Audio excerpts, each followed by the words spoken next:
1984 का जो सिख कत्लेआम के बारे जो सुप्रीम कोर्ट में केस चल रहा है, जिसमें सुप्रीम कोर्ट ने 2018 में एक नई एसआईटी जो जस्टिस टीगरा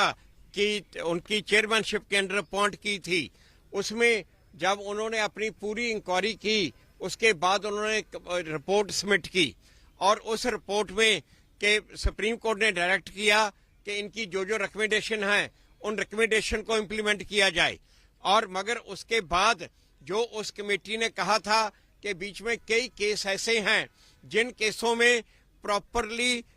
प्रोसिक्यूशन नहीं की गई, इन्वेस्टिगेशन नहीं की गई, और जो पुलिस ने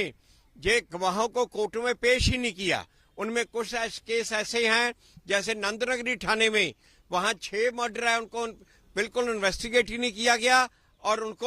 उनके बारे में कोई ट्रायल ही नहीं हुआ, और 48 मर्डर एक एफआईआर में लगा दिए, गवाहों को पेश तक नहीं किया। और इस तरह की बहुत सी एग्जाम्पल उन्होंने दी, नंदनगरी थाने की, नंगलोई थाने की और दिल्ली कैंट थाने की।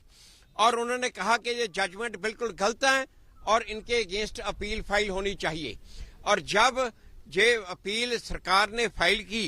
दिल्ली हाई कोर्ट में, तो ये जो फैक्ट थे ये सभी हाई कोर्ट के आगे नहीं लाए गए और हाई कोर्ट ने और सभी अपीलों को डिसमिस कर दिया। और डिसमिस करने के बाद वो 2 अपील्स को सुप्रीम कोर्ट में भी लेके आए, एसएलपी फाइल की, वहां भी पूरे फैक्ट जो सुप्रीम कोर्ट के आगे नहीं लाए और वहां भी डिसमिस हो गई। अब जब ये मैटर मेन केस आया तो इसमें हमें वो पता नहीं चला, हमें बताया नहीं सरकार ने, ना पब्लिक प्रोसिक्यूटर ने इन केसेस के बारे में। जब हमें अब पता चला तो हमने कोर्ट को बताया